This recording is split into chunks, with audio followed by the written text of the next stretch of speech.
Hey y'all, it's me. Wanted to have me some black eyed peas today, but they are canned black eyed peas. You see me here, I'm rinsing them clean. Then here in the pot, I'm gonna add some onions, green pepper, and red bell peppers and saute that down.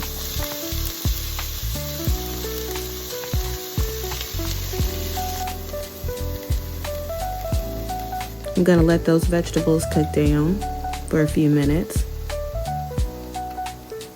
Now I'm gonna go ahead and add my beans, the rinsed beans, to the pot. Give that a good stir.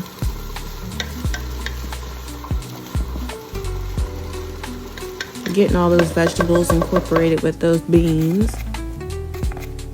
Now I'm gonna go ahead and add some chicken bouillon, just a little bit now because this dish is already gonna be a little salty with the ham hocks.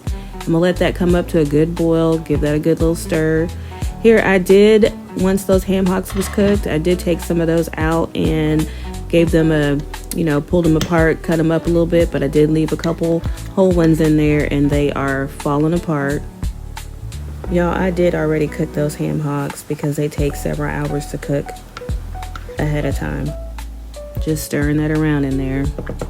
I'm gonna put the lid back on this and I'm gonna let this cook down probably for about another 15-20 minutes or so because it's already basically done. Just letting those vegetables and stuff incorporate into the dish.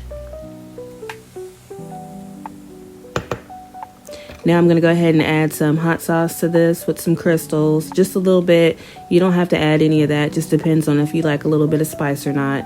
And of course you could still add some to your bowl once you make that as well. All right, y'all, this is it. This is the final. I did make a little bit of corn. I did have some rice inside the rice cooker, but I feel like you guys already know how to make rice. I hope you enjoyed.